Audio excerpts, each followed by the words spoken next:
So Ilhan Omar was viciously smeared by Republican Dan Crenshaw, and then also later on by the President of the United States, Donald Trump. And she was smeared over some comments that she made at CARE. And CARE is the Center or the Council on American and Islamic Relations.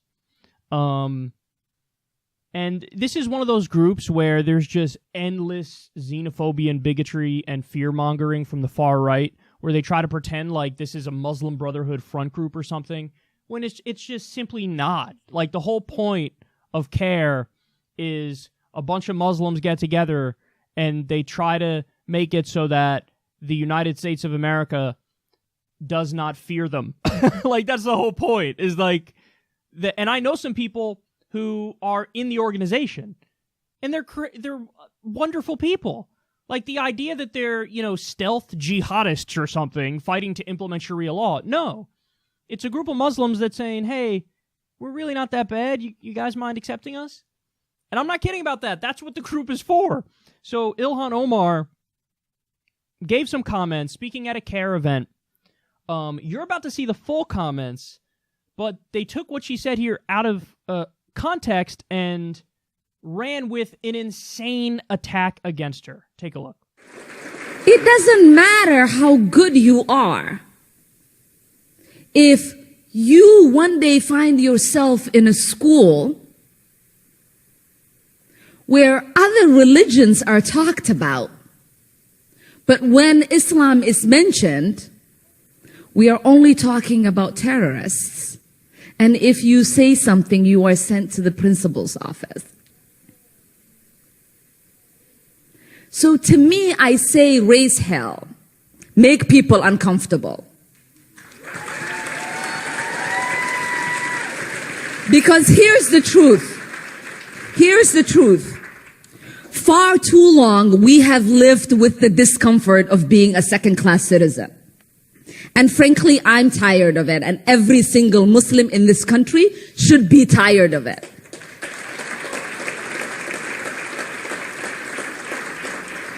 CARE was founded after 9/11 because they recognized that some people did something and that all of us were starting to lose access to our civil liberties. So you can't just say that today someone is looking at me strange, that I am going to try to make myself look pleasant.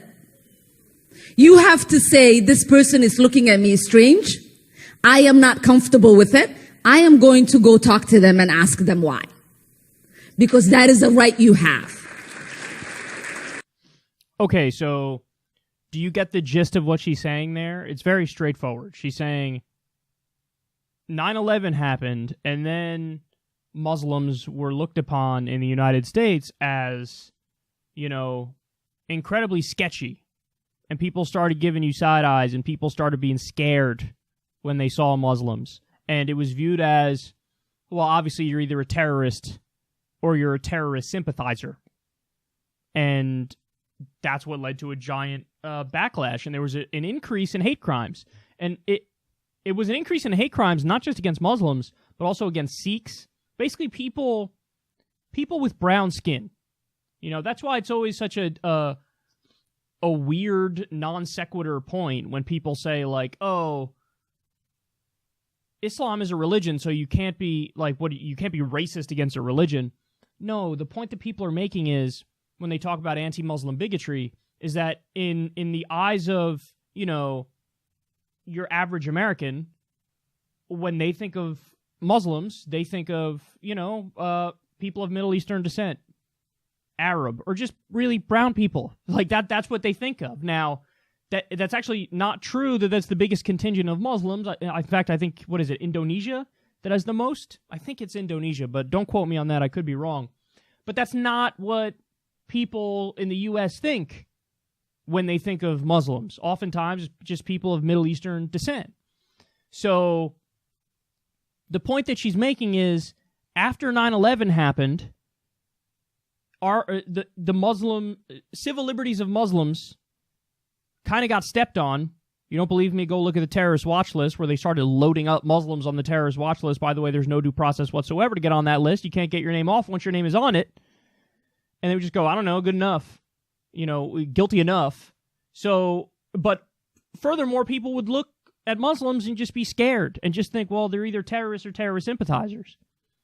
And the point she's making is a similar point to, what if there was a string of, let's say, 3 or 4 abortion clinic bombings?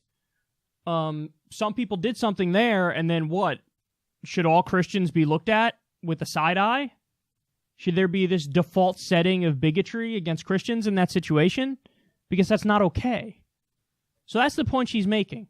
Now, for those of you who don't know the specifics of this scandal yet, I will ask you, many of you probably already know the specifics of the scandal. But for those of you who don't, what do you think they isolated out of that clip to make their incredibly shitty, hacky smear attempt? You know what they isolated? They isolated when she said, on 9/11, some people did something. So they clipped out just that. Ilhan Omar saying, on 9/11, some people did something. I think it was Dan Crenshaw who originally did it, Republican congressman. And they were pretending that she was being dismissive and undermining what happened on 9/11. So, in a supreme twist of irony, Ilhan Omar was making a speech about how, because of 9/11, you have, the default setting for many Americans is to look at Muslim Americans and be scared and give them the side eye and think either they're terrorists or terrorist sympathizers. That was the whole point of the speech. And then Dan Crenshaw and Donald Trump go on to prove her point. Dan Crenshaw isolating that little part of the clip and acting like, I guess you don't think 9/11's a big idea. You're seriously going to make that argument? That's what you took away from that clip? That Ilhan Omar is somehow sympathetic to the 9/11 terrorists? But that's exactly the point Ilhan Omar was warning against. Stop looking at us like second-class citizens and just assuming that, like, the grossest, worst elements of Islam reflect average Muslims in the United States of America. And then Donald Trump takes that little clip, isolates the part where she says 9/11, some people did something, clips that out, and then shows video of the towers falling on 9/11. And tweets like, we will never forget. So again, implying that Ilhan Omar is somehow sympathetic to what happened on 9/11 or dismissive about what happened on 9/11, when that is obviously, in context, not at all the point that she was making. And again, you went on to prove her point. Her point was, we're not second-class citizens. You don't have to be scared of all of us. We're regular people, but now we're looked at and people go, they're probably terrorists or terrorist sympathizers, and we don't like that. And then they go on to prove exactly what she was saying. And Donald Trump, by the way, is a guy who went on TV the day the towers came down. The dust was still in the fucking air. Everybody was still scared to death. And what does he say? Well, I used to have the second tallest building in New York City. Now I have the tallest building in New York City. And you're going to accuse Ilhan Omar of diminishing 9/11? There was one time when Donald Trump referred to 9/11 as 7/11. Now, listen, am I going to, harp away on this and focus on this and act like now I don't think Donald Trump, or act like now Trump is fine with all those people dying on 9/11 because he had a slip of the tongue and he said 7/11 as opposed to 9/11? No, but I'm not going to do that because I'm not a fucking hacky bitch. I'm not a smear merchant. You know who is a smear merchant? Dan Crenshaw. You know who is a smear merchant? Donald Trump. You know who are smear merchants? Every single fucking right-wing outlet that ran with these dishonest attacks. And now, as a direct result of this dishonest attack, there's been a giant spike in death threats. Why? Because you're implying one of the first female Muslim congresswomen is sympathetic to 9/11, and now you're going to have people go, well, fuck that. And so they call her and they threaten her, and her life is in danger. By the way, before they even ran with this grotesque smear, somebody was just arrested for a credible threat against Ilhan Omar's life. And the President of the United States of America has put her in further danger because he's implying a sitting congresswoman is sympathetic to 9/11 terrorists. Well, I have one fact that utterly destroys your shitty, grotesque smear attempt. Ilhan Omar has co-sponsored the 9/11 Victims Compensation Fund.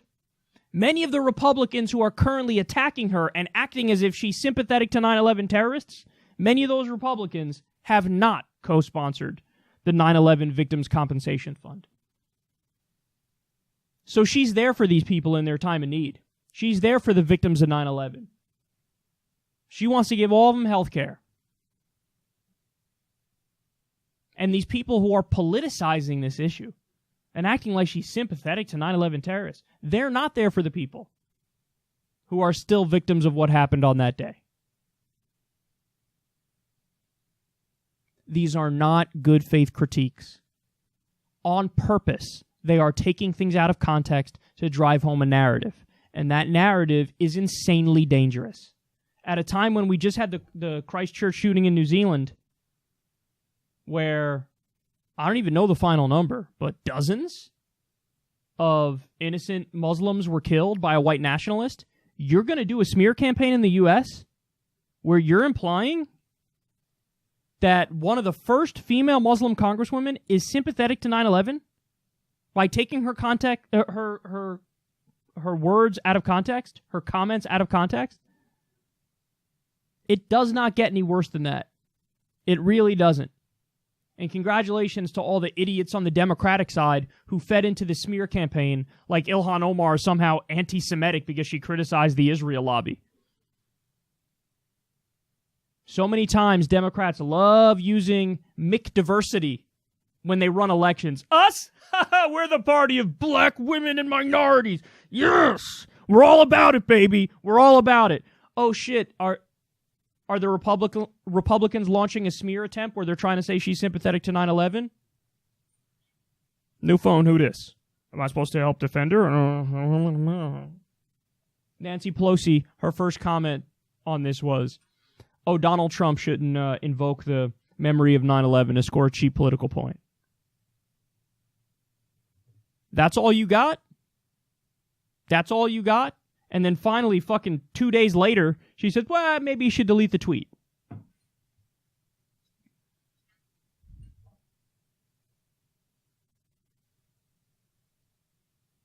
They're putting her life in danger, and they're grossly taking her out of context. And anybody who's willing to be honest knows it. And I'll say it one more time because it's true. It is supremely ironic that she gave a speech saying, hey, it's not cool that we're looked at as terrorists or terrorist sympathizers simply because there were a bunch of assholes who did 9/11 and terrorists who did 9/11. That was her point. And then you go on to prove it by pretending like she is sympathetic to 9/11 terrorists or she's dismissive of what happened on 9/11.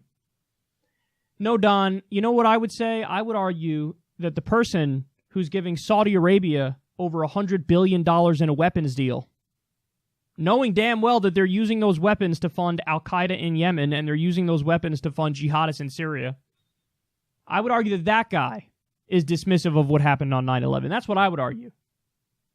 I would argue that continuing to arm these jihadist terrorists who committed these atrocities, I would argue that that would be the person who is sympathetic to the 9/11 terrorists, at least in their actions.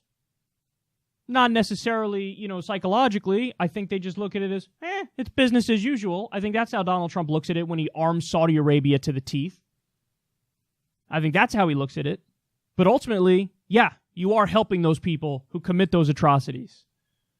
So maybe, just maybe, as you're propping up and arming one of the worst governments in the world who were responsible for funding the 9/11 terrorists, maybe if you're in that situation, you should hop on a short bus to shut the fuck upsville if you're going to criticize Ilhan Omar, when Ilhan Omar said nothing wrong and did nothing wrong. And for all those fucking right-wingers out there who say us? We hate outrage culture, bro. We don't like outrage culture. And we don't like it when people like take things out of context to try to make a cheap political point, bro. We don't like that. Until you do. And then you do it relentlessly and you put somebody's life in danger, literally, in the process of doing it, even though you know it's a smear attempt. So you can all go fuck yourselves. You're a bunch of jackasses and you're dead wrong. And in your heart of hearts, I think you all know it.